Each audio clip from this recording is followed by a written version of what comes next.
السلام علیکم دوستو، میرا نام ہے زین اور آپ دیکھ رہے ہیں زین فیکٹس یوٹیوب چینل۔ دوستو یہ بات تو ہر مسلمان جانتا ہے کہ اللہ کے علاوہ کوئی خدا نہیں ہے، پر کیا ہو اگر کوئی کافر اللہ تعالیٰ کو ہی چیلنج کرنا شروع کر دے۔ تو آج کی اس ویڈیو میں آپ کو خدا کو چیلنج کر کے عبرت بننے والے سب سے منافق لوگوں کے بارے میں بتانے جا رہا ہوں۔ Number 1، Thomas Andrew.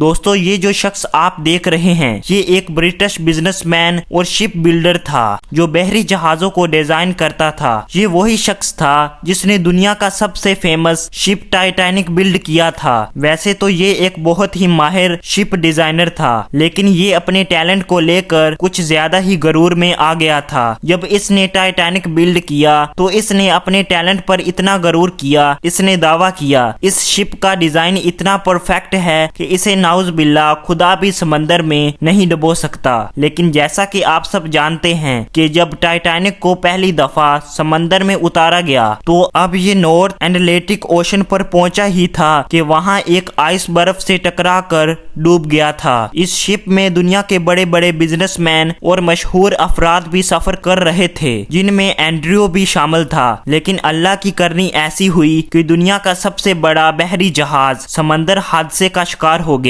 جب یہ جہاز برف سے ٹکرایا تو اس میں شفاف بڑھ گیا اور تیزی سے سمندر کا برتیلا پانی اندر داخل ہونا شروع ہو گیا۔ اس وقت ٹائٹینک میں 1500 افراد شامل تھے، جن میں آدھے سے زیادہ ٹائٹینک کے ساتھ ہی ڈوب گئے تھے۔ اس شخص نے اللہ تعالیٰ کو چیلنج کیا تھا اور اللہ نے اس سمیت اس کے بنائے ہوئے جہاز کو بھی سمندر کے اندر غرق کر دیا۔ ایون آج تک تھامس اینڈریو کی لاش بھی کسی کو نہیں ملی۔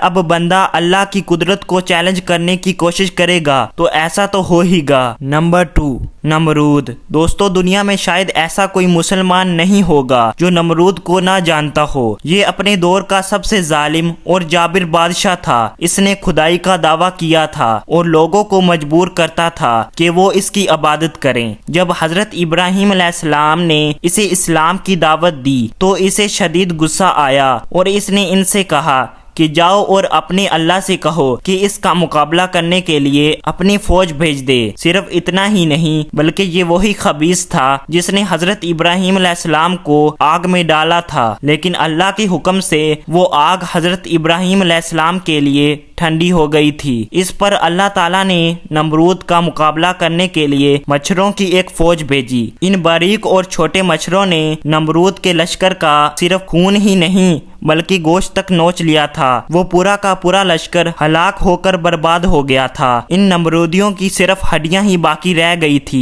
صرف اتنا ہی نہیں بلکہ اس لشکر میں صرف ایک مچھر نمرود مالون کی ناک میں گھس گیا اور ناک کے ذریعے اس کے دماغ میں چلا گیا تھا۔ 400 سال تک اس مچھر نے نمرود کا وہ حشر کیا کہ یہ اپنا سر دیواروں اور فرش پر مارتا تھا۔ ایون کے سکون پانے کے لیے یہ اپنے سر پر ہتھوڑے اور جوتے بھی مرواتا تھا۔ اللہ تعالیٰ نے اسے دنیا کی سب سے ادنی مخلوق کے ذریعے اس مقام پر پہنچا دیا کہ پہلے جو لوگ اس کی پوجا کرتے تھے آخر میں یہ انہی سے جوتے کھاتا کھاتا مر گیا۔